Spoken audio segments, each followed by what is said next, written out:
Well, good evening. This is Dr. Anthera Lane with the Sanctified and Strong podcast with the Church of Christ at Kennedy Heights.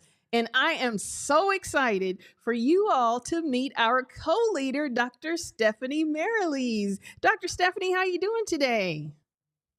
I'm doing great, no complaints. How are you? Highly blessed and favored, as they say. So, what I'm first of all, I'm really excited about the topic we have today, and we're talking about managing back to school anxieties. I mean, this is so on point. But before we get in that, I wanted you to tell the audience a little bit about your background. Yeah, so I have been a counselor since 2018.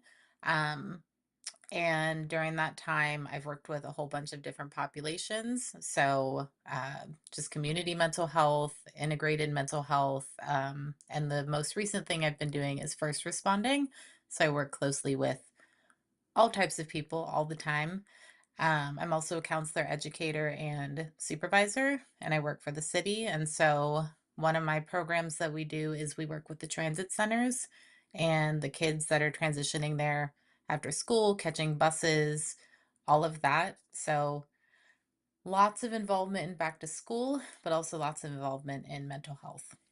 Wow, that's awesome. We're just so blessed to have Dr. Stephanie on our medical team in our health ministry and helping to lead our health ministry so that we can have that truly holistic approach. Why is managing back to school anxiety so important?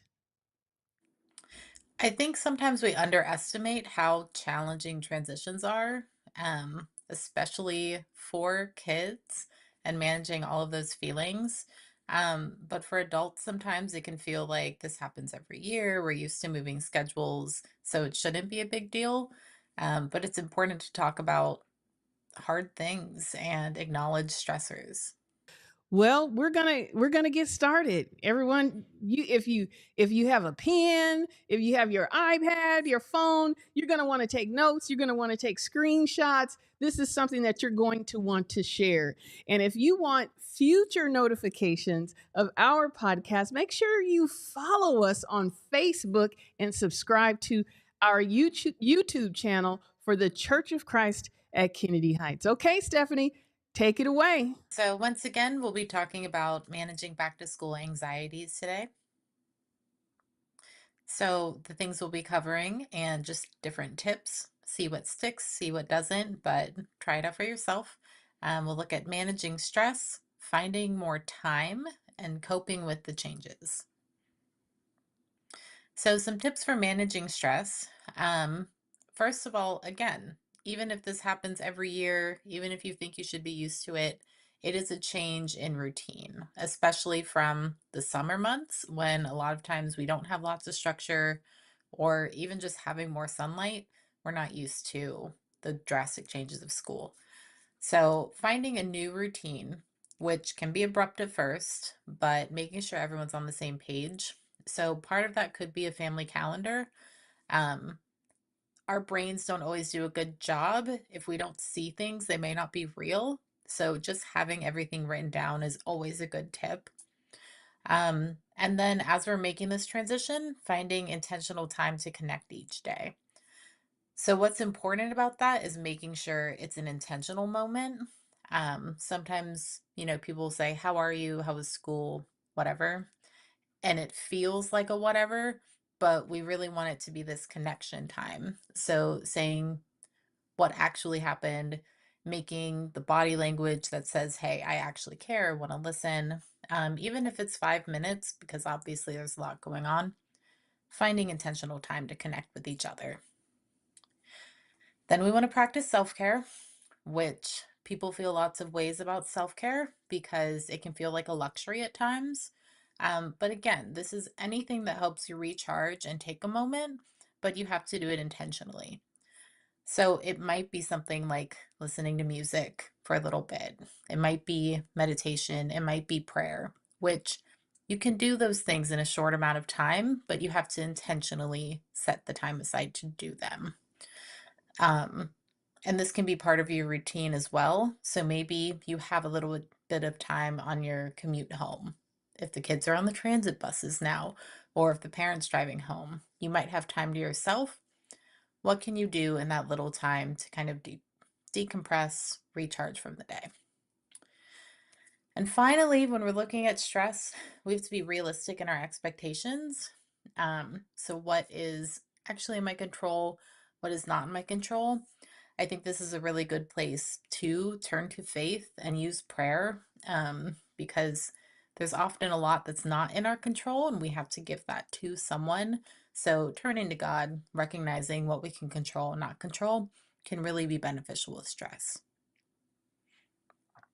Finding more time. Clients do not believe me when we talk about finding more time because it does not feel realistic. And I get that. People are busy. But there are little things we can look at. So, trying to see if there's any type of flexibility in work, at school, any of those things. So, this might be talking to your boss, recognizing there's a transition coming. Is there anything they can do to support you? Um, are there options at school? Can they have somebody stay a little later? Can the child take the bus? Just looking for different options, because a lot of times the worst thing we can do is not ask, because the worst someone can say is no. Um, and this does not apply to everyone. Do not run and tell your boss that I said you can leave whenever, but it's worth asking if that opportunity is there. Try to delegate or share responsibilities. I am a very particular person, so I like things done how I like them done. Um, but sometimes when we're in a period of stress or transition, it can be helpful to take a little bit off your plate. So, are there other things that you could give to somebody else? Is there anyone that can help? Is there anyone that can step up? Um, and maybe there isn't, again, but especially if you have faith, if you're involved in a church family, people love to help. So try to reach out, try to see where you might be able to take some responsibilities off your plate. And finally, working on time management, which we don't want to necessarily add something right now, but it is something to ponder. Where can I find time? Um, so a lot of times people will say, I have no free time, I have zero time in the day. If you actually write down what your schedule looks like, there might be little pockets of time. So really taking a look at that, being realistic of, am I spending time intentionally? Am I really making the most of things? And also just seeing how you can kind of hack that time. So can I pack something ahead of time? Can I prepare? Will that help? So a new routine might be challenging, and adding in something new might be challenging, but it's worth giving it a try for that long-term growth. Finally, coping with change. We have to give ourselves some grace during this time because it's hard. Um, Adjusting to new school is always hard. Adjusting to kids going back to school is always hard. And so we have to be fair with that. We have to be realistic of ourselves. We can turn to prayer again to kind of balance this out. Sometimes we might need to cry, and that's totally okay. We can feel our feelings, um, because if we bottle them up, then they're going to explode. So we want to feel them as they're happening and manage them and cope with them then. We want to look at the positives. So again, sometimes things don't feel real until they're written down. Um, so writing down what's going well with the transition, both parents, students, anybody involved, what's working, what are the positives from the days, because we can get caught up in that stress and turmoil, and then we kind of forget. Um, Last week during the sermon, Greg was talking about big boats and little boats going through storms, and big boats have stressors, parents. We don't necessarily put all of those stressors on the little boats, the kids, but all of those stressors are valid. If you haven't listened to that sermon, highly recommend. It's also on our social medias. Um, but just looking at what's going well and not placing stressors on other people, although we do have the space to talk about them to process them, to feel those feelings. And finally, we want to seek help if things feel too big. So it can help just to vent, just to get things off of our chest. So you can turn to a mental health professional. You can turn to the elders of the church, ministers. Anybody at church, honestly, is willing to listen. Or you can look into support groups, whatever makes the most sense in your life. But sometimes it helps just to talk it out, to feel heard, and to know you're not alone in these stressors. So, our main takeaways, if you're taking notes, we want to have open lines of communication and we want to get into this new routine. So, none of us like turmoil, we don't like stress. Finding a new normalcy is really key there. And just acknowledging what's going on. Again, not putting all the big boat stuff on the little boats, but a parent can say, hey, this has been really challenging for me. How are you doing? And that might give the space for a kid to actually open up. Um, they don't always want to, but just creating that opportunity for them. Again, give yourself grace. This is challenging. We're doing a whole podcast on it. It is hard, and that is okay to recognize that. Lean on support where there is support.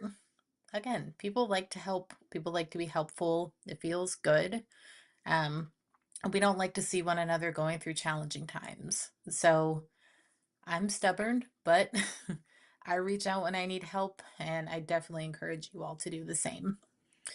And find moments for intentional self care. So, again, those intentional moments, it might be stuff you're doing already, but really focusing on, I'm doing this for me. I'm taking 5 minutes out of my day for me. Wow, that was excellent, Dr. Stephanie. I think what I really love is the demonstration of pulling in your faith and just the benefit of having God in our lives when we're going through these difficult times. I so appreciate you pulling in that aspect and reminding us that God is there for us, and we can spend those moments when we're anxious and we can talk to him, read his word, reflect on sermons from our minister to help really ease those anxieties and soothe our soul. Yeah, absolutely. And I'll reach out to ministers or elders, and they always seem to have just the right verse for me if I'm going through a stressful time. So, absolutely, they go hand in hand, and we should always be using both. Oh, that's great. Now, if somebody is listening and they have a child who is dealing with anxiety, or maybe even as an adult, a parent, you're dealing with an anxiety, there a resource, an organization, somewhere that they can go to just start doing a little research on their own? Yeah, I would start with NAMI Southwest Ohio. Um, it's a really good place where you can find resources, but also if you want to reach out to a helpline, they can get you connected with what might be the right fit, if that's a support group or a professional, whatever that looks like. Well, this has been another episode of Sanctified and Strong podcast. I really hope you were blessed. Don't forget to follow us on Facebook and subscribe to our YouTube channel. And we invite you to church at the Church of Christ at Kennedy Heights, right here in Cincinnati, Ohio. Our senior minister is Brother Greg Jasper, and you will for sure get a lesson that's going to bless your soul. Thank you, Dr. Stephanie, and thank you all for listening, and we look forward to seeing you next time. Thank you.